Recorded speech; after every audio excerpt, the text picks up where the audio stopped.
Abra sua Bíblia na Epístola de Tiago. Quero ler com vocês o capítulo 1, do versículo 16 até o 27. Não vos enganeis, meus irmãos. Toda boa dádiva e todo dom perfeito são lá do alto, descendo do Pai das luzes, em quem não pode existir variação ou sombra de mudança. Pois, segundo o seu querer, Ele nos gerou pela palavra da verdade, para que fôssemos como que primícias de suas criaturas. Sabeis estas coisas, meus amados irmãos. Todo homem, pois, seja pronto para ouvir, tardio para falar, tardio para se irar. Porque a ira do homem não produz a justiça de Deus. Portanto, despojando-vos de toda impureza e acúmulo de maldade, acolhei com mansidão a palavra em vós implantada, a qual é poderosa para salvar a vossa alma. Tornai-vos, pois, praticantes da palavra, e não somente ouvintes, enganando-vos a vós mesmos. Porque se alguém é ouvinte da palavra e não praticante, assemelha-se ao homem que contempla no espelho o seu rosto natural, pois a si mesmo se contempla e se retira, e para logo se esquece de como era a sua aparência. Mas aquele que considera atentamente na lei perfeita, lei da liberdade, e nela persevera, não sendo ouvinte negligente, mas operoso praticante, esse será bem-aventurado no que realizar. Se alguém supõe ser religioso, deixando de refrear a língua, antes enganando o próprio coração, a sua religião é vã. A religião pura e sem mácula para com o nosso Deus e Pai é esta: visitar os órfãos e as viúvas nas suas tribulações, e a si mesmo guardar-se incontaminado do mundo. Palavra do Senhor.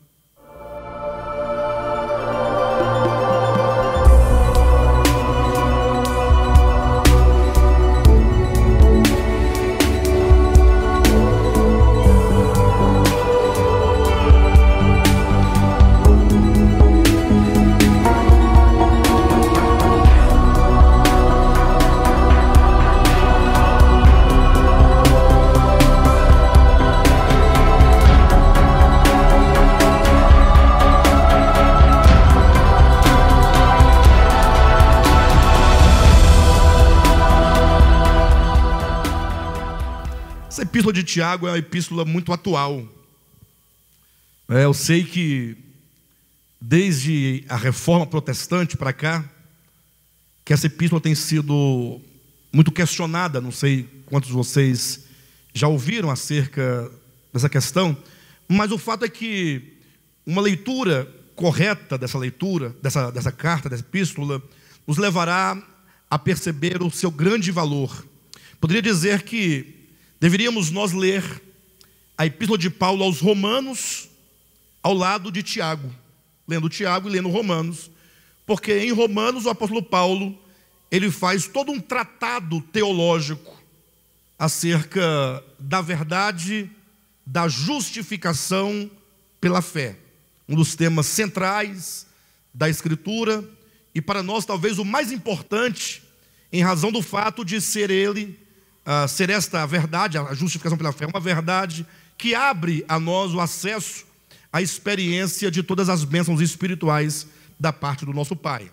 Ou seja, a partir da justificação pela fé é que nós podemos ter uma experiência real de salvação.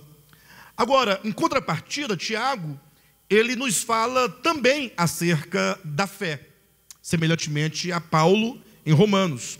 Só que enquanto Paulo está fazendo uma abordagem do ponto de vista da ortodoxia, ou seja, do conceito correto acerca de justificação pela fé, Tiago nos leva para a ortopraxia, que é a prática correta da verdade apresentada por Paulo. Então seria mais ou menos como um pássaro, que com duas asas ele voará bem, certamente. O aspecto ortodoxo é tão importante quanto o aspecto prático. E não raras vezes nós costumamos negligenciar uma coisa ou outra, né? Alguns negligenciam o aspecto da verdade, da ortodoxia, do conceito correto, da compreensão correta, porque ele acredita que basta a experiência dele com Deus e tudo dará certo. E aí ele pode eventualmente errar no seu caminho por não conhecer qual é a vontade de Deus, porque faltou o entendimento. Outros, por sua vez, falam, não, o que mais importa é o conhecimento adequado das verdades bíblicas, e portanto ele dá ênfase ao aspecto doutrinário, ao aspecto conceitual, e se torna negligente com respeito à prática da fé. Então, de um modo ou de outro, negligenciando um lado ou o outro, haverá certamente grande prejuízo. Então é preciso, seria interessante ler a epístola de Paulo aos Romanos, juntamente com Tiago, porque elas juntas, elas dão um equilíbrio, porque teremos não somente a compreensão exata do conceito, como seremos orientados por Tiago a como viver de modo prático a fé em Cristo, a fé no Evangelho. Estava assistindo a um vídeo essa semana, e a pessoa que falava no vídeo me trouxe a lembrança, um episódio muito interessante, conta a história da filosofia, que em certa ocasião, alguns discípulos de Sócrates o procuraram para dizer, olha Sócrates, você é um grande orador, você tem uma grande eloquência, você é um grande sábio, você tem um conhecimento muito grande acerca da vida, seu conhecimento filosófico é muito profundo, e portanto, eu tenho certeza que se você sair no mundo afora, ensinando aos homens, que sejam os mais bárbaros, certamente todos se converteriam à verdade, todos se endireitariam, né? E mesmo se porventura encontrasse alguém que não quisesse ouvir, e você o amarrasse numa cadeira e falasse para ele, pelo menos por 2 horas, ao cabo ele estaria convertido à verdade. E portanto, por que você não se dedica à salvação das pessoas, levando a todo mundo, a todas as pessoas, a verdade filosófica que você conhece? E a resposta de Sócrates foi muito interessante. Passei a semana toda pensando acerca disso, porque Sócrates respondeu da seguinte maneira, ele falou assim, olha, a minha mãe, ela era parteira, e de fato a mãe de Sócrates era parteira, fazia partos, inclusive Sócrates criou um método de leitura e de interpretação das coisas, chamado método maiêutico, que é o método de dar a luz ao conhecimento. Ele entendia que não era uma questão de você chegar e falar 2 ou 3 palavras, estabelecer uma equação e a pessoa entender e pronto. Ele entendia que o conhecimento ele era gestado no interior do homem, assim como uma criança. E o papel, portanto, do filósofo ou do professor era ajudar para que esse conhecimento pudesse vir à luz. Como uma parteira ajuda uma mulher a dar à luz ao filho, o papel do filósofo era fazer esse conhecimento gerado vir à tona para que pudesse ter uma prática daquele conhecimento. Então, Sócrates diz, olha, minha mãe era parteira, e não somente era parteira, ela era uma boa parteira, era uma excelente parteira, e não havia parteira como a minha mãe, mas só tinha uma coisa que a minha mãe não conseguia fazer. E perguntaram o que ela não conseguia fazer. Ela não conseguia fazer com que uma mulher desse à luz sem que estivesse grávida. Mas não é verdade? Como é que ela poderia fazer uma pessoa dar à luz, uma mulher dar à luz, se ela antes não estivesse grávida, não tivesse dentro do seu ventre um filho maduro, inclusive, para que pudesse nascer? Essa resposta muito profunda, ela traz o seguinte entendimento. É como que ele dissesse, olha, não adianta você sair por aí pregando e falando e falando e falando, e pensando que pelo que você sabe, pela sua boa eloquência, as pessoas vão se converter à sua verdade, ou vão se converter à verdade. Se a pessoa não tiver grávida, ou se a pessoa não estiver dentro dela algo que já esteja sendo despertado, gerado, nunca aquela pessoa vai ouvir a verdade, e pelo mero ouvir, ela vai se entusiasmar, e ela vai receber aquela verdade, e passará a viver a verdade.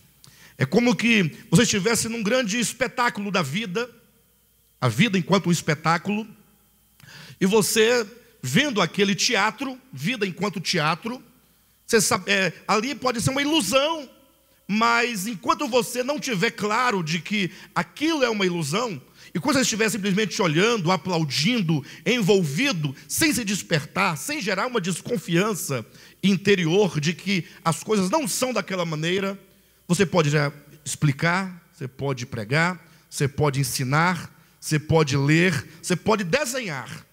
A pessoa vai achar bonito o que você fala, vai até concordar com você, mas aquela verdade não vai entrar no seu coração.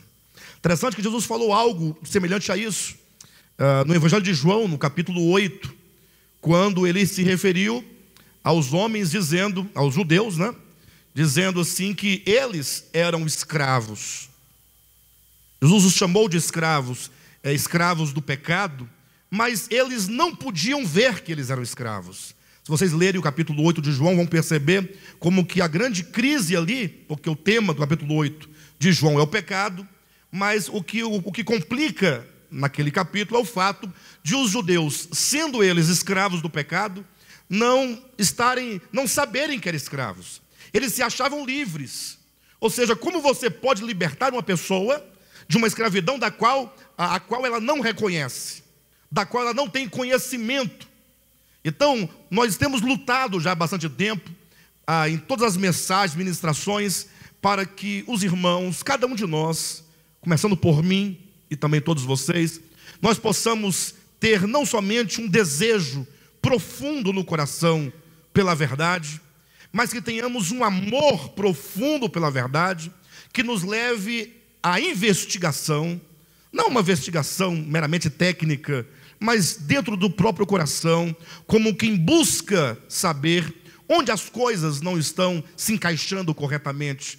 No sentido, eu ouço tanto a palavra, mas eventualmente a minha vida prática, ela não está em harmonia com a palavra que é ouvida, que é ensinada. Eu confesso aos irmãos que já há bastante tempo, posso dizer, há mais de quase 3 anos, eu venho pensando algo no sentido de procurar ou de encontrar onde está o problema entre o conhecimento da Escritura e a prática da verdade. Por que é tão difícil? Por que é tão difícil? Porque que constantemente eu ouço, não raras vezes, pessoas falam assim: pastor, que maravilha essas palavras que o ministério prega, e que tantos pastores também pregam, palavra de Deus tão maravilhosa, tão verdadeira, mas é na hora da vida cotidiana é que nós percebemos que nós estamos distantes, ou percebemos que não há uma relação real e prática da palavra com o viver. Eu não me refiro ao mero bom comportamento, porque eu sei que vocês todos aqui são pessoas boas, num sentido de ser um bom cidadão, uma boa cidadã, que trabalha, paga os seus impostos, né? Paga as suas contas, tudo bem, mas eu me refiro do ponto de vista do coração, do ponto de vista do Evangelho, porque o Evangelho, conforme Paulo diz, é o poder de Deus para a salvação de todo aquele que crê. Mas entenda que quando diz para a salvação, não é para que você vá para o céu. Quando as pessoas falam de salvação, elas pensam em ir para o céu, morar no céu, numa cidade de ouro. A salvação de que diz a Escritura é a salvação do homem, do ego, da sua consciência caída, adâmica, que tem como fundamento o egoísmo. E essa salvação implica em nos transformar à semelhança de Cristo. Paulo diz, até que cheguemos nós à perfeita estatura de varão perfeito. Ele também diz em Romanos capítulo 8, que nós estamos sendo conformados à imagem de Cristo. Então é um alvo a ser alcançado. Vida cristã não é algo estático, não se refere a um mero culto, uma mera reunião, mas se refere a algo dinâmico que opera dentro do homem e que acontece dentro do homem. E essa salvação nada mais é do que o próprio Espírito de Deus que habita em nós, nos transformando. Nós vimos aqui no capítulo 1 de Tiago, que Tiago está falando exatamente essa questão, mostrando que nós fomos regenerados para sermos primícias das suas criaturas. E em seguida ele passa então a advertir, dizendo que nós devemos não somente ser ouvintes, não somente sermos mestres, mas que nós sejamos os praticantes da palavra. E esse é um ponto que eu quero considerar com vocês, a questão do praticante da palavra. Para tanto, me veio ao coração, ultimamente, acerca do tema justificação pela fé. Porque é um tema, como eu disse agora há pouco, central, é um tema extremamente importante. Justificação pela fé é um tema que define, na verdade, o começo da experiência cristã. Mas ocorre que quem nos trouxe esse tema, embora Paulo fale abundantemente na Epístola aos Romanos, mas esse tema ele chega a nós a partir da grande divulgação por Lutero, na Reforma Protestante. Podemos dizer que Paulo seria basicamente o pai do tema justificação pela fé, mas diríamos que Lutero seria o pai da modernidade desse tema. Ou seja, na era moderna e pós-moderna, é Lutero quem vai trazer à tona, quem vai discutir esse tema, quem vai trazer a importância histórica desse tema para a igreja, igrejas reformadas, depois igrejas evangélicas, enfim. E é um tema que é trazido por Lutero. Então nós lemos, e eu particularmente já estudei bastante, muito mesmo o livro de Romanos, já fizemos conferências sobre o tema, e ocorre que se propaga essa verdade de uma maneira muito superficial, porque, como eu costumo dizer, nos passaram a doutrina da justificação pela fé como um mero dogma, e você então passa a concordar com o dogma, ou seja, o homem ele é salvo pela fé, disso ninguém tem dúvida, eu não tenho dúvida disso. Pela graça sois salvos mediante a fé. Isto não vem de vós, é dom de Deus, não por obras, para que ninguém se glorie. O apóstolo Paulo fala abundantemente em Romanos que não há salvação por obras de leis cerimoniais, nem por obras de leis morais. O fato é que ele diz que só há salvação por meio da fé. Então pense comigo, o que Paulo está dizendo? Olha, não há salvação por meio, presta atenção, por meio de obras cerimoniais. Matar um cordeiro, oferecer uma oferta para Deus, um rito, qualquer coisa nesse sentido. Tampouco, diz o apóstolo Paulo, existe salvação por obras morais, no caso o homem querer proceder com uma conduta meramente externa. Isso é negado por Paulo em todas as suas epístolas. Sempre que ele fala de salvação, ele deixa claro, não existe salvação por meio de obras humanas. Agora, aí ele traz a saída. A salvação é unicamente por meio da fé. Pregar para vocês isso, até esse ponto da mensagem, é até, de certo modo, tranquilo, porque vocês já estão bem claros e convencidos pela própria Escritura de que a salvação é pela fé e não por obras humanas. Mas vocês se lembram quando vocês passaram pelo conflito de ter que concordar e aceitar que a salvação é unicamente por meio da fé? Vocês passaram por uma crise, até serem convencidos mesmo que não passa por obras humanas de nenhuma natureza, não é? E talvez o argumento fosse assim: poxa, mas somente por fé? Como se a fé fosse pouca coisa. Aí eu pergunto, ora, o que é maior? Responda sem nenhum preconceito: as obras praticadas ou a fé? O que vocês acham? Numa boa, sem preconceito e sem problema. O que é maior? A fé ou as obras? Eu estou ouvindo muitas obras por aqui. Parece que minha mãe falou sobre fé lá atrás. Minha mãezinha fala da fé direto, né? E aí, pessoal? A fé, vocês acham que a fé é melhor, é maior do que as obras? Eu não perguntei, nós estamos claros pelas Escrituras que a salvação é somente por fé. Não existe obra, salvação, por obras, nem de lei moral, nem de lei cerimonial, isso é claro. Eu não quero convencer os irmãos do contrário. Eu estou perguntando assim, agora sai um pouquinho do âmbito da teologia e pense, o que é maior? As obras? Aquilo que se realiza, que se concretiza? Ou a fé? Os irmãos estão confusos, né? Assim, estão divididos, quer dizer. Uns acham que são as obras, outros acham que é a fé. Se fosse para você, ao invés de Deus, se você tivesse um grupo de pessoas que fosse te servir, você preferiria as obras ou a fé dela? Você, Vera, as obras. Você, Jailson. Imagina que fosse para você, alguém servindo você. Você preferia essa fé que você tem para te servir? Ou as obras? Hã? Pense comigo. Imagine só o Jailson. Tá, esse grupo todo que vai te servir. Você vai ser o Deus deles. Entenda num sentido simbólico, só para a gente poder entender. Você sabe como é que é a fé desse povo, não sabe não?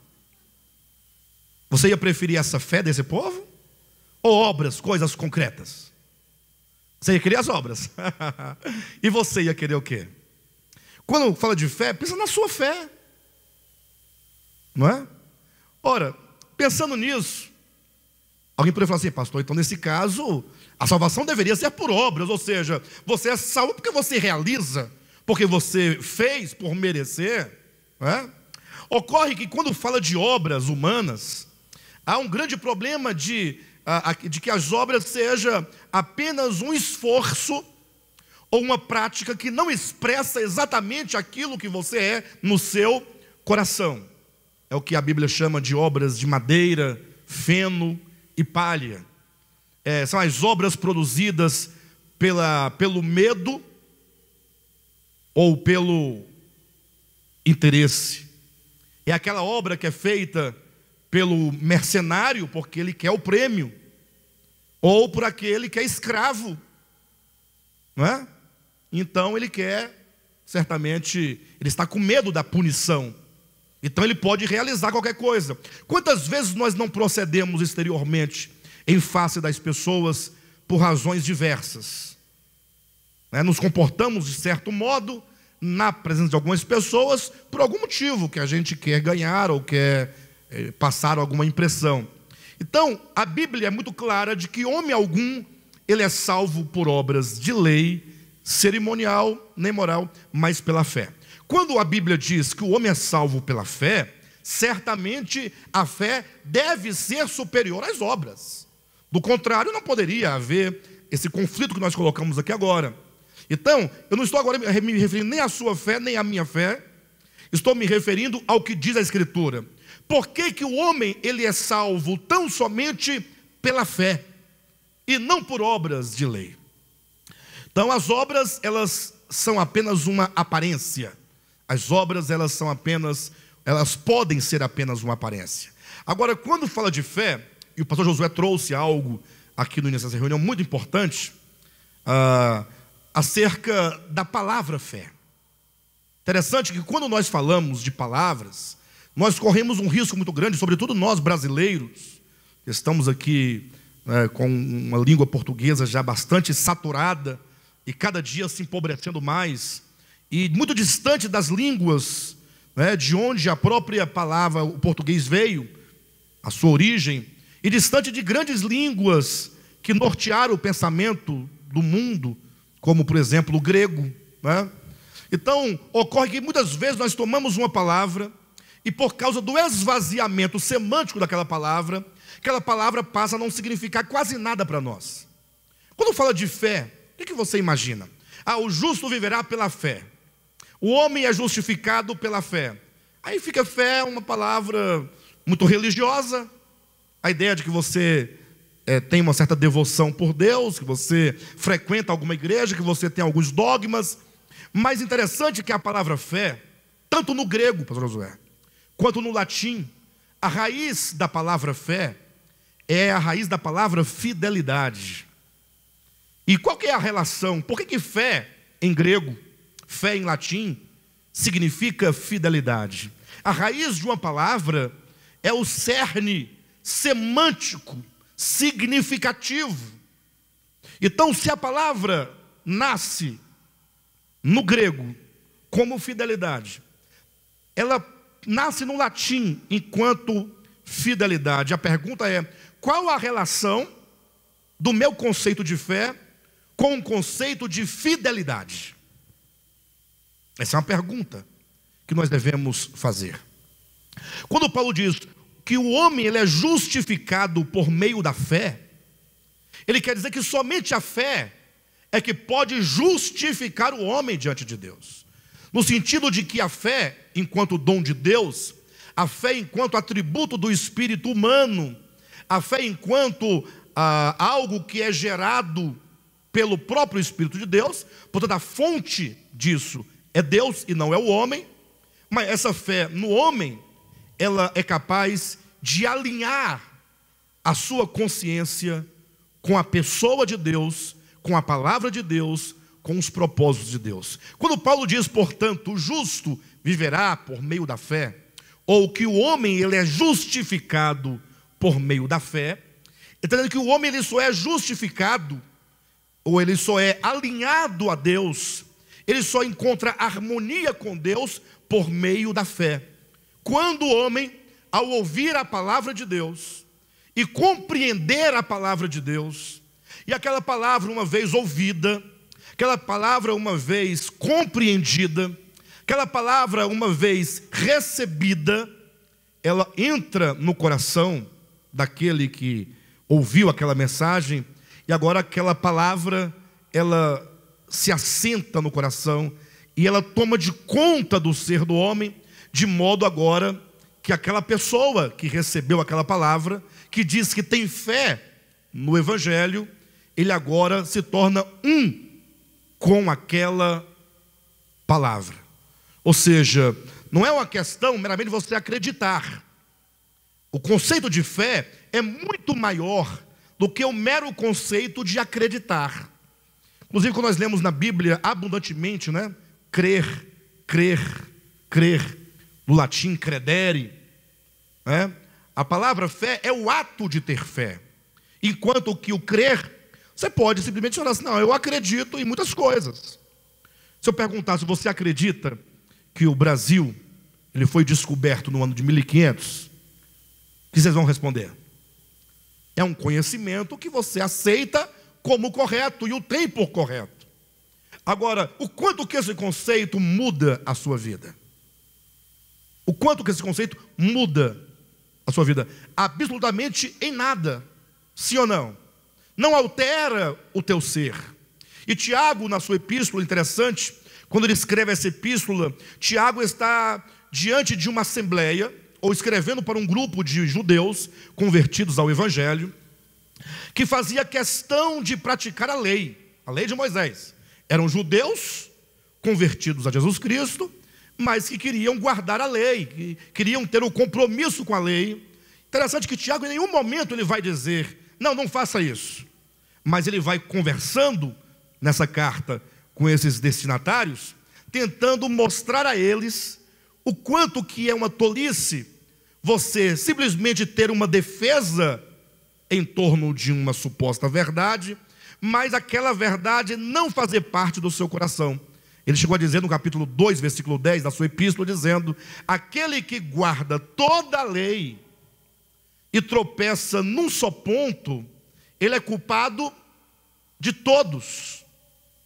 Então ele está dizendo assim: olha, aquela pessoa cuja consciência, cujo coração não tem fé no Evangelho, essa fé que gera fidelidade, essa fé que gera um alinhamento do meu coração com a vontade de Deus, com o coração de Deus, essa fé, uma vez genuína, ela vai gerar uma transformação para que você viva o Evangelho sem precisar viver por meio de preceitos.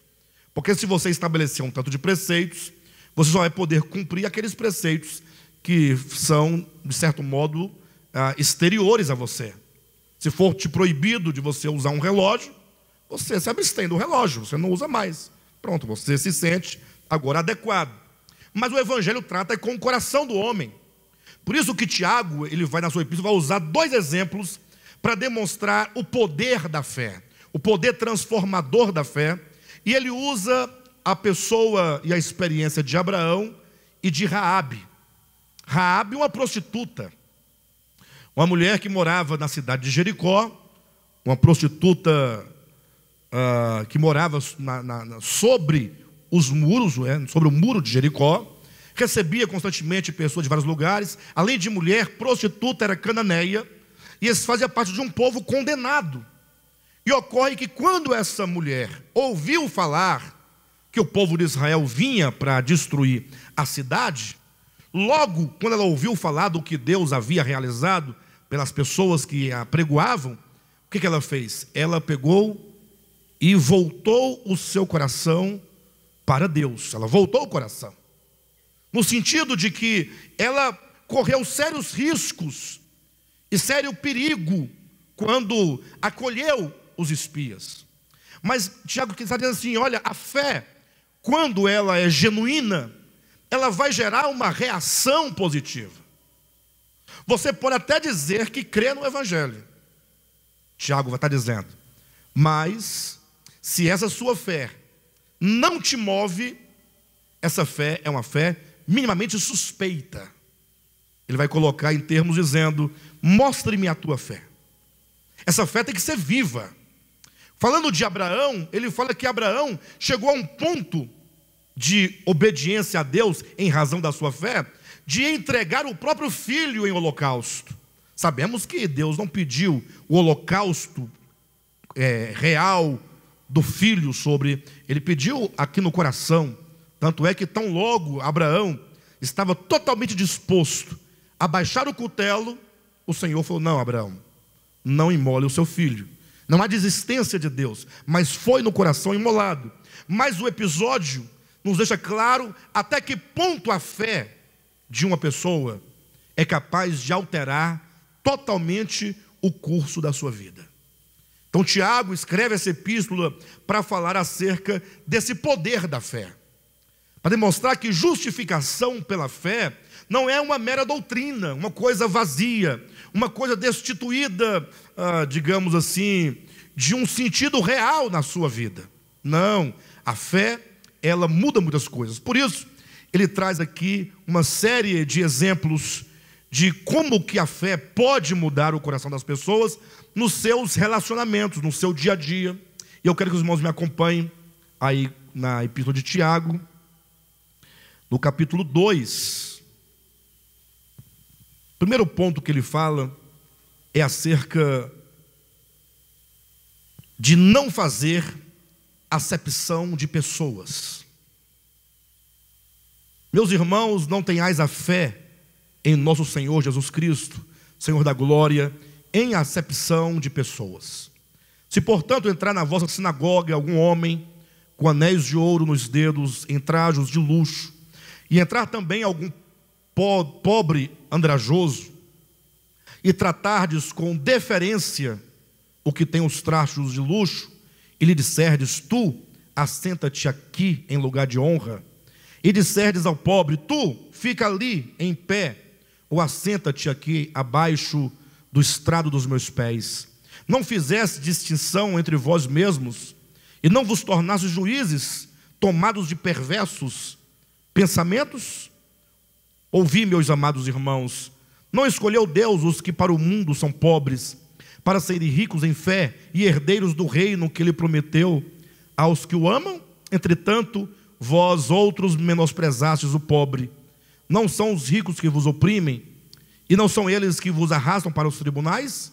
Não são eles os que blasfemam o bom nome que sobre vós foi invocado? Enfim, e ele continua ainda falando, mas esse é o primeiro ponto. Ele diz assim: olha, o Evangelho não é uma questão apenas para ser defendido verbalmente, mas o Evangelho é a palavra do próprio Cristo, que entra no coração e ele muda.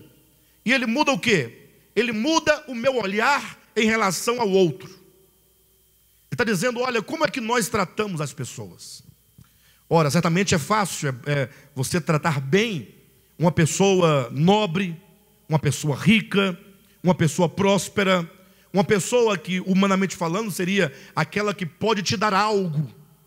Agora, tratando-se de uma pessoa inferior, ou porque não tem o dinheiro, ou porque é muito pobre, ou porque está doente, ou qualquer outra coisa semelhante, nós temos uma tendência, e essa tendência, ela é da consciência adâmica, de tratar mal, ou não dar ao outro o mesmo tratamento que damos para alguns. Então é como que o Tiago estivesse dizendo: olha, se vocês creem no Evangelho, essa mensagem do Evangelho no coração, ela faz com que nós vejamos as pessoas, enquanto seres humanos, que devem ser tratadas com o amor de Cristo. Ou seja, o Evangelho ele gera mudança nos nossos relacionamentos e nos leva a atentar para os pobres, para os miseráveis, para os enfermos, não é? Ou seja, o Evangelho ele gera algo prático nos nossos relacionamentos. No capítulo 2, ou capítulo 3, Tiago ainda continua apresentando um detalhe interessante. A partir do versículo 1, leia comigo. Diz assim: meus irmãos, não vos torneis muitos de vós mestres, sabendo que havemos de receber maior juízo. Porque todos tropeçamos em muitas coisas. Se alguém não tropeça no falar, é perfeito varão, capaz de refrear também todo o corpo. Ora, se pomos freio na boca dos cavalos para nos obedecerem, também lhes dirigimos o corpo inteiro. Observai igualmente os navios, que sendo tão grandes e batidos de rijos ventos, por um pequeníssimo leme, são dirigidos para onde queira o impulso do timoneiro. Assim também a língua, pequeno órgão, se gaba de grandes coisas. Vede como uma fagulha põe em brasas tão grande selva. Ora, a língua é fogo, é mundo de iniquidade. A língua está situada entre os membros do nosso corpo e contamina o corpo inteiro, e não se põe em chama toda uma carreira da existência humana, como também é posta ela mesma em chamas pelo inferno. Pois toda espécie de feras, de aves, de répteis, de seres marinhos se doma e tem sido domada pelo gênero humano. A língua, porém, nenhum dos homens é capaz de domar. É mal incontido, carregado de veneno mortífero. Com ela bendizemos ao Senhor e Pai, também com ela amaldiçoamos os homens, feitos à semelhança de Deus. De uma só boca procede bênção e maldição. Meus irmãos, não é conveniente que essas coisas sejam assim. Acaso pode a fonte jorrar do mesmo lugar o que é doce e o que é amargo? Acaso, meus irmãos, pode a figueira produzir azeitonas, ou a videira figos? Tampouco fonte de água salgada pode dar água doce. E aqui ele toca num ponto crucial, porque ele toca na questão da língua, no sentido daquilo que nós falamos. E nós, queridos, o quanto precisamos entender isso.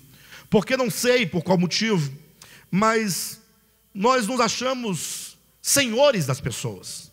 Não raras vezes nós queremos ter um controle ou ter algum direito sobre a vida das pessoas, e o pior é que passamos sem nenhum direito de fato a falar dessas pessoas, criticar essas pessoas, muitas vezes expor a vida das pessoas em nome de uma suposta santidade que você exige que as pessoas tenham. Então, se você ver um erro na vida do Jailson, logo ao invés de você orar por ele, e se puder se aproximar e aconselhá-lo, mas não, o que fazemos muitas vezes? Achamos logo que temos o direito de colocar o nome do Jailson na boca de todas as pessoas. E saímos falando, e falamos que estamos fazendo isso porque estamos zelando pelos bons costumes, estamos zelando pela santidade, estamos zelando pelo próprio irmão, fazemos isso porque amamos o nosso irmão.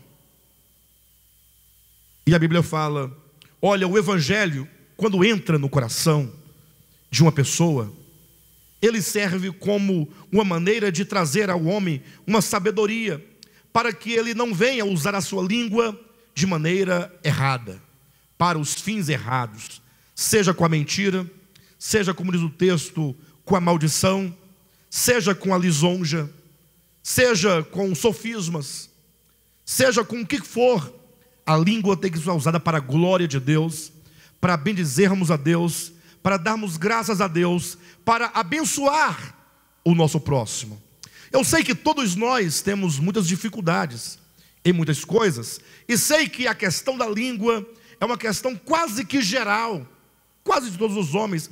Mas por que não pensarmos nós o Evangelho e pensarmos, puxa, este é um aspecto em que eu preciso de uma mudança profunda, e começar então a ouvir a palavra de Deus, ouvir o Evangelho, para que essa palavra, ao entrar no seu coração, faça o que diz Tiago, que ele diz no capítulo 1: tornai-vos, pois, ou melhor, portanto, despojando-vos de toda impureza e acúmulo de maldade, acolhei com mansidão a palavra em vós implantada, a qual é poderosa para salvar a vossa alma. Quando é que a palavra salva a nossa alma? Este é um ponto importante. Não, ela salva porque eu estou salvo. Aí caímos no velho jargão, e no velho fundamento calvinista. Não, estamos salvos. Aí você vai falar, não, a justificação pela fé, eu criei, estou salvo. E se alguém questionar, fala assim, você não acredita na justificação pela fé? Ora, lógico que eu creio. É uma verdade central do Evangelho. É um tema que é abordado exaustivamente pelo apóstolo. Ele está dizendo que a justificação, o homem, ele é ajustado, ele é alinhado com Deus. Não quer dizer que agora ele é salvo, vai para o céu, morar no céu. Essa ideia de que Deus te levará para o céu simplesmente porque Ele quer, não é assim que ocorre a salvação. Lógico, a salvação é pelo querer de Deus, é pela vontade de Deus, não é isso que eu me refiro. Mas eu quero que você pense em salvação além dessa ideia de que você não vai perecer mais, que agora você vai para algum lugar bom depois da sua morte. Nós temos que pensar a salvação do ponto de vista da salvação que ocorre dentro do homem. Quando diz que a palavra é poderosa para salvar a nossa alma, é que a palavra de Deus vai gerar em nós um novo conceito, um novo olhar, uma nova percepção e, consequentemente, um novo andar, um novo viver, porque nós somos exteriormente, agimos exteriormente de acordo com aquilo que nós somos interiormente. Na conferência nós falamos, no primeiro dia, trouxemos a pergunta, o que era o homem, O que é o homem? E demonstramos que o homem é uma consciência. Ou seja, tudo o que você é interiormente, há uma formação aqui dentro. Ou seja, você pode muito bem defender ser alguém contra a corrupção no discurso. Essas eleições agora, nós vimos muito disso, Contra a corrupção, todo mundo contra. Você não vai encontrar uma pessoa que vai dizer, não, eu sou a favor da corrupção. Quer ver? Quem aqui é a favor da corrupção? Ninguém, Você nunca vai encontrar alguém dizendo, eu sou a favor da corrupção. Ocorre que o fato de alguém falar que é contra a corrupção, não significa que essa pessoa não seja o quê? Corrupta. Ou seja, observa que há uma diferença entre o que eu digo e aquilo que eu sou. Ou seja, eu procedo, se porventura eu for uma pessoa no meu interior corrupta, eu vou proceder com corrupção, embora eu diga que seja contra a corrupção. A palavra de Deus, ao entrar em nós, ela vai nos constituindo, nos dando um novo sentido. Por isso que a Escritura está cheia de exemplos práticos, falando, por exemplo, olha, acepção de pessoas é algo que a palavra precisa nos curar. O Evangelho tem que nos curar da acepção de pessoas. Esse é um ponto. E você tem que pensar, orar, refletir, falar, Senhor, porventura eu faço acepção de pessoas? Eu posso até dizer para os irmãos, adiantando para que que todos nós, em maior ou menor medida, fazemos acepção de pessoas. Ah, pastor, eu não faço não. Calma. Ore a Deus. Em menor ou maior medida, nós agimos com parcialidade. A depender da pessoa, nós agimos com bem. Já outras pessoas, nós somos simplesmente neutros, indiferentes. Porque nós não fazemos o mal somente quando nós agimos com o mal, mas a sua própria indiferença já é uma acepção de pessoas. Ou seja, se o fulano, se o Jailson caiu, eu vou ajudá-lo a levantar. Mas se a Vera cair, também aquela bota daquele tamanho, aí você vai culpar a bota dela.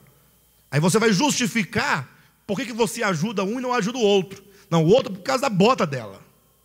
Então, o Evangelho a Bíblia vai nos trazendo alguns pontos. A questão da acepção de pessoas, a questão da língua. Também nos fala em Tiago acerca dos sentimentos interiores. Capítulo 3 de Tiago, versículos 13 a 18. Ele diz assim: quem entre vós é sábio e inteligente, mostrem mansidão de sabedoria, mediante condigno proceder às suas obras. Se pelo contrário tendes em vosso coração inveja, ou inveja amargurada e sentimento faccioso, nem vos glorieis disso, nem mintais contra a verdade. Essa não é a sabedoria que desce lá do alto, antes é terrena, animal e demoníaca. Pois onde há inveja e sentimento faccioso, aí há confusão e toda espécie de coisas ruins. A sabedoria, porém, lá do alto, é primeiramente pura, depois pacífica, indulgente, tratável, plena de misericórdia e de bons frutos, imparcial, sem fingimento. Ora, é em paz que se semeia o fruto da justiça para os que promovem a paz. Então veja como que Tiago, ele fala assim, olha, que nós devemos demonstrar em condigno proceder as nossas obras, o viver humano. As obras a que se refere não é algo específico, mas é como você vive, tudo o que você faz, que você realiza nos seus relacionamentos, na sua família, com seus amigos, no seu trabalho, na faculdade, na escola, no trânsito, não importa onde você estiver, tudo o que você realiza em relação a esses relacionamentos são obras. Tiago está dizendo, você precisa proceder, não é? Tendo um condigno proceder. Mas se pelo contrário, tendes em vosso coração, aí ele começa a enumerar algumas coisas que são próprias da consciência caída. E é isso que os irmãos precisam atentar. Eu sei que essa mensagem não agrega nada de absolutamente novo, mas que os irmãos reflitam, porque o Evangelho é para ser recebido e para que ele gere efeito em nós. E o que você tem que fazer então? Olha, o Evangelho vem a você. O que é o Evangelho? Deus é luz, e nele não há treva nenhuma. Portanto, o Evangelho vai gerar luz dentro de você. E você então, uma vez iluminado, será luz no mundo para iluminar as outras pessoas. Agora, ocorre que como o homem, ele é gerado, essa geração, ela demanda tempo, nós temos que começar a buscar em nós o que precisa ser mudado. Estamos chegando no final do ano.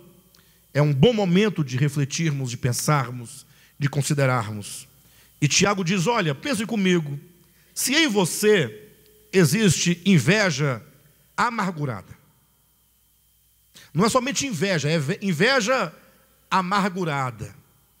É aquela inveja que ela vai ficando velha, quanto mais velha, mais ela fica angustiada, mais ela fica triste, aborrecida, mais ela se amargura, e fica aquele lamento eterno contra o outro, em razão de uma inveja que já está enraizada, porque você não consegue conceber que o pastor Josué fale melhor do que você.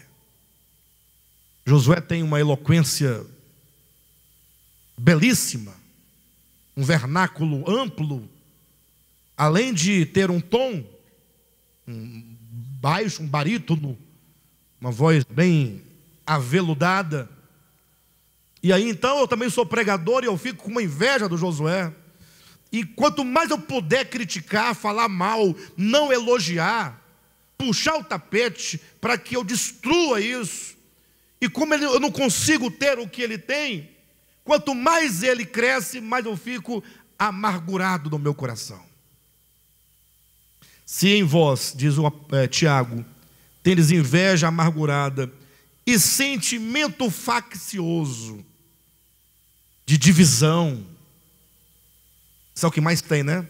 Se bem que aqui nós não temos muitas dessas coisas, né? Facção, divisão, né? Mas tem, né? Sentimento. Nem vos glorieis disso, nem mintais contra a verdade. Nem vos glorieis, porque muitas vezes nós colocamos a nossa facção como coisa positiva. Não, nós somos assim por causa. Você vai tentar justificar, você vai tentar encontrar uma razão para a divisão, para a facção, não é? Essa sabedoria não é a que vem do alto, ela é terrena, animal e demoníaca. Aí ele fala agora, o que o evangelho gera no coração?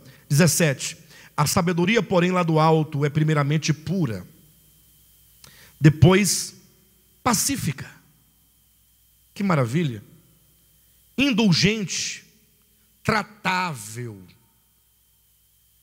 plena de misericórdia e de bons frutos, imparcial, sem fingimento.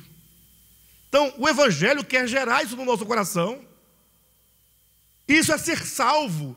Ser salvo é que o meu coração, ele vai aos poucos deixando de lado a inveja amargurada, eu vou me livrando de sentimento faccioso, eu vou me livrando dessas coisas e algo vai sendo construído, uma alma tratável, uma alma que alguém pode chegar e conversar, e explicar, e mostrar, e ajudar, e orar, e a pessoa se permite, ela se permite ser tratada, ela se permite olhar para dentro de si mesma e reconhecer de fato o que precisa ser mudado e alterado. É uma alma plena de misericórdia, de bons frutos. Então o evangelho gera todas essas coisas dentro de nós. Capítulo 4 de Tiago tem ainda mais um detalhe.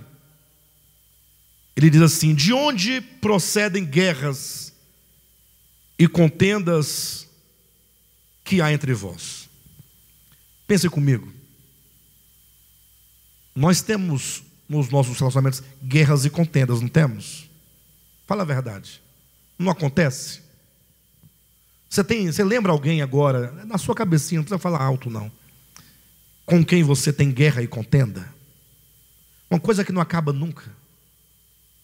Sempre está vindo à tona uma coisa ou outra. Tiago pergunta: de onde procedem guerras e contendas que há entre vós? Se parasse por aqui, você fala assim: de onde vem? Vem daquela. Aí você começa a falar do fulano, do Beltrano. É porque ela faz isso, porque ela falou aquilo outro, é porque... Tá? Aí você sempre vai ter uma resposta. E Tiago pergunta: de onde procedem guerras e contendas que há entre vós? De onde? Se não dos prazeres que militam na vossa carne. Irmãos, onde está a minha insistência?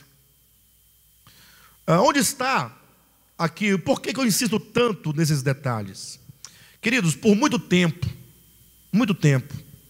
nós aprendemos um cristianismo falso. Nos ensinaram, preste atenção, um tanto de pecados sociais. Pecado social não é pecado para Deus, é pecado para aquela sociedade, para aquele grupo. Então, se você, num dado grupo e num dado tempo, ali faz uma convenção, ou existe uma convenção, de que, digamos, tocar bateria em reuniões da igreja é pecado, você passa a ter aquilo como pecado. Eu já participei de igreja, por exemplo, em que era pecado bater palmas durante o louvor. Alguém lembra disso aqui? Então, foi convencionalizado que aquilo é pecado. E aí você então, por abster-se de bater palma, você entendia que você estava correto. E que a sua correção te fazia um servo de Deus o quê? Obediente. E por isso você estava em dia com Deus. Aí você também aprendeu, no cristianismo criado pelos homens, de que se você porventura estivesse num evento familiar, sua família fez lá um churrasco, comprou umas picanhas bonitas, gordas, aquele churrasco, né?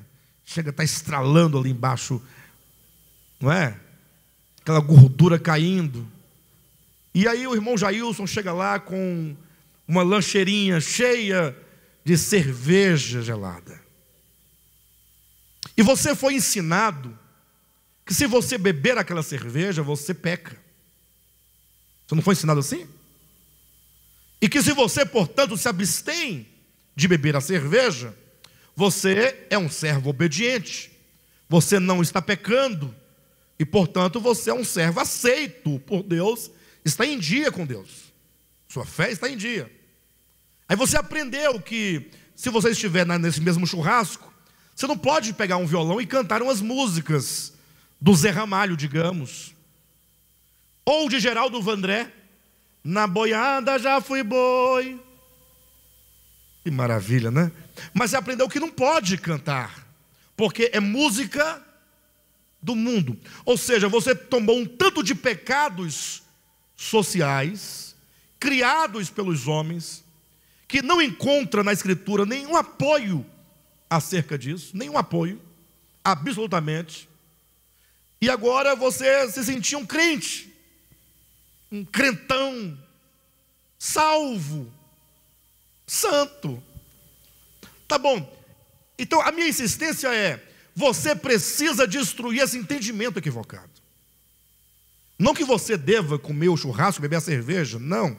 Mas você tem que entender que a vida cristã não consiste nestas coisas. O reino de Deus não é comida nem bebida.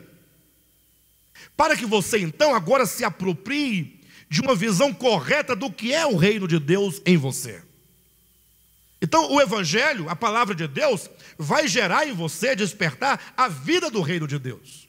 Tiago está dizendo aqui: de onde procedem as contendas? Está dizendo, olha, as contendas, elas procedem dos prazeres que militam na vossa carne. É algo de dentro.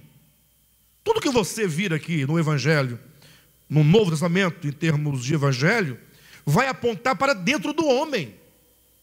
Olha o que diz o texto, versículo 2: cobiçais e nada tendes, matais e invejais e nada podeis obter, viveis a lutar e a fazer guerras, nada tendes porque não pedis, pedis e não recebeis, porque pedis mal, para esbanjardes em vossos prazeres. Então veja que ele está dizendo da cobiça, da inveja, das lutas. Em outras palavras, o Evangelho, quando ele entra no coração do homem, a primeira coisa que ele faz é tornar o homem apaziguado consigo mesmo. Quando você tem paz consigo mesmo e tem paz com Deus, você terá paz para com os outros. E ainda que os outros procurem infernizar a sua vida, ele nunca vai conseguir tirar a paz do seu coração. Não vai conseguir fazer com que você se envolva nos problemas da cabeça do outro. Então você vai poder perceber e passar por aquela situação com o coração brando, com amor. Se você não puder ajudar, você certamente não vai atrapalhar, nem vai ficar com o coração pesado, dolorido, carregando problemas, angústias, porque você tem paz com Deus. Você está apaziguado com Deus. Lembra do Sermão da Montanha? Jesus disse: bem-aventurados os pacificadores. O que são os pacificadores? São aqueles que primeiramente encontraram a paz em si mesmos. Eles fizeram a paz, ou as pazes consigo mesmo e com Deus. Eles estão resolvidos consigo mesmo e com Deus. E agora eles podem promover a paz. Você foi chamado para promover a paz. Eu fui chamado para promover a paz. Onde nós formos, promover a paz. Interessante que às vezes chega num lugar, aí está aquele problema, né? Aí a pessoa, eu no seu lugar, eu não aceitaria isso não. Isso para mim está indo longe demais. Aí nós começamos a colocar lenha na fogueira, né? Ao invés de promover a paz, buscar a reconciliação, orar pelas pessoas. Então o Evangelho, ele gera todas essas coisas boas dentro de nós. Nós estamos identificando na Escritura algumas coisas que estão dentro de nós e que nunca foi dada a elas a devida importância por causa dos pecados sociais que nós estávamos sempre olhando para eles, e temos agora que fazer o caminho inverso, esquecer aqueles pecados sociais que para Deus não são pecados, porque o pecado é aquilo que está dentro do homem e não o que está fora do homem, para agora podermos identificar em nós essas coisas.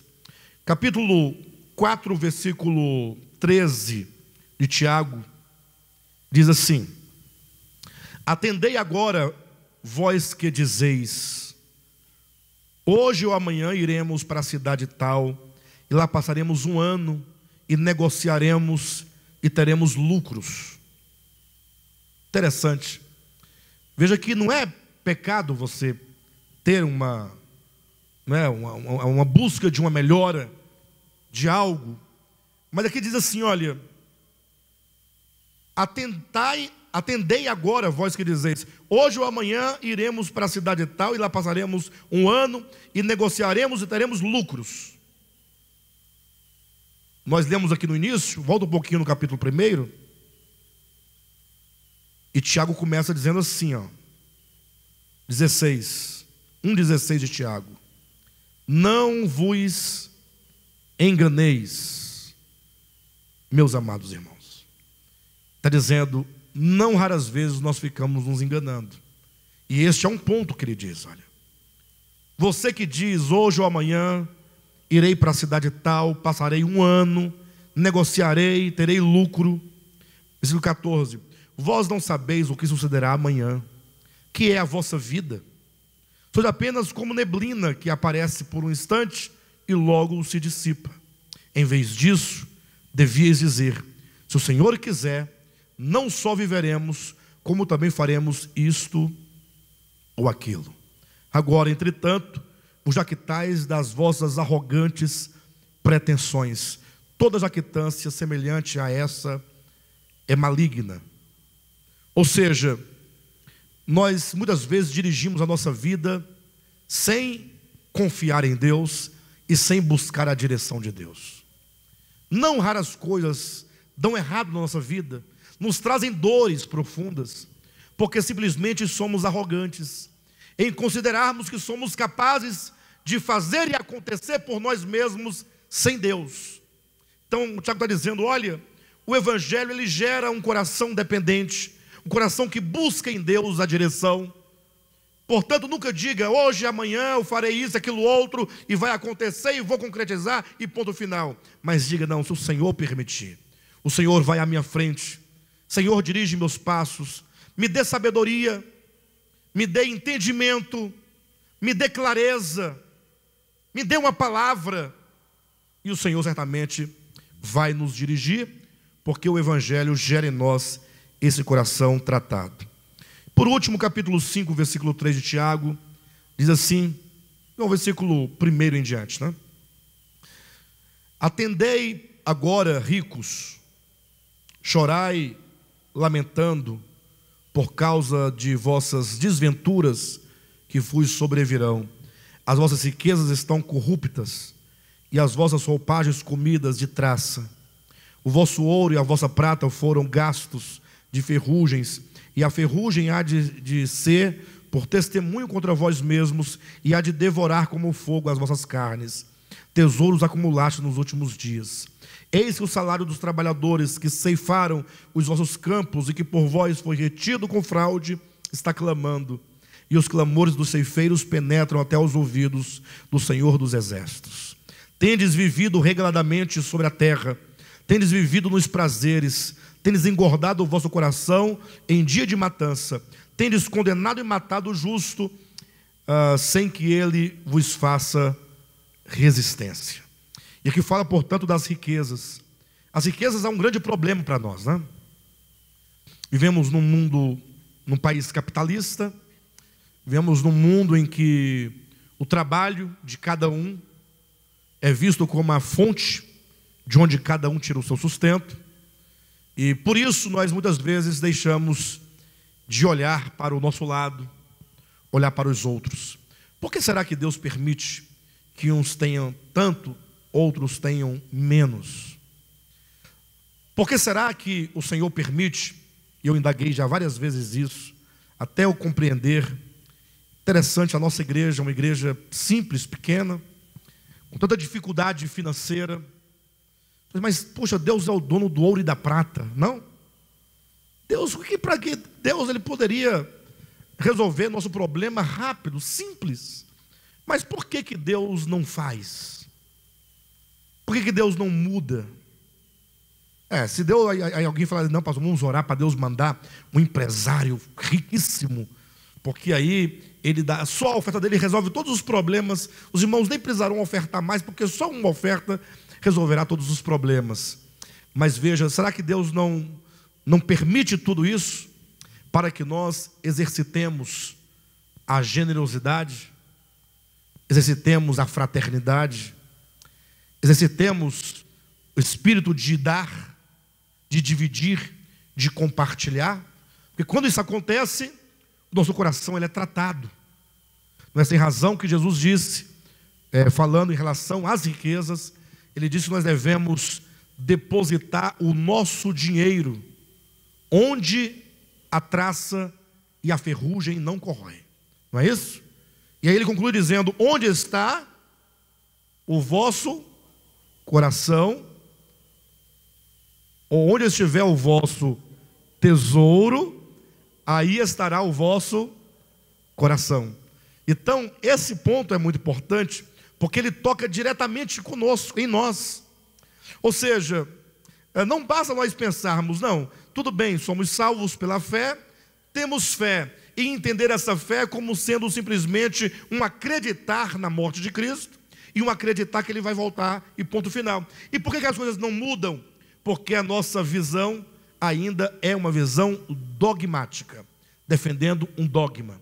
Mas se você entende que a fé é uma disposição, é uma força interior, fecunda, produtiva, operante, porque é o próprio poder de Deus, é o Espírito de Deus agindo para mudar o nosso ser, aí nós vamos perceber que todas essas coisas, elas ganham uma grande importância. Aí você vai perceber que o seu trato para com as riquezas, e não somente riquezas materiais, como o dinheiro ou bens, mas as riquezas intelectuais, as riquezas dos talentos que você possui, tudo será então compartilhado com o outro. Você vai perceber que o Evangelho vai te tornar uma pessoa generosa, uma pessoa que sabe compartilhar. Aí imagine só você, quando a igreja começar a experimentar o não fazer acepção de pessoas. Já imaginou a igreja? Os santos, você e eu, não somente esta igreja, essa expressão, essa comunidade, mas o povo de Deus da terra, um povo que não faz acepção de pessoas. Imagine, um povo que domina a sua língua e que só usa para o bem, para abençoar, para orar e não para amaldiçoar. Quando os sentimentos interiores da inveja, da maldade forem tratados e ter um coração puro, quando as guerras e contendas acabarem entre nós, quando formos totalmente dependentes de Deus, e pessoas que fazem uso das riquezas apenas como um instrumento para abençoar, como que a igreja de Cristo não será diferente? Então nós precisamos almejar por tais mudanças. Que você coloque no seu coração o desejo de uma vida mudada. Que você entenda que você foi chamado para ser conformado à imagem do Filho. E que todos nós possamos nos ajudar mutuamente neste caminho, orando uns pelos outros, intercedendo uns pelos outros, ouvindo a palavra em oração, para que ela gere os resultados dentro de nós. Ao ir para casa, meditar sobre a palavra, colocar diante de Deus a sua própria vida. E certamente muitas coisas veio ao seu coração, enquanto nós falávamos aqui, que deve ser colocado em oração diante de Deus, para que de fato e de verdade haja mudanças profundas. Tá bom? Deus abençoe a todos.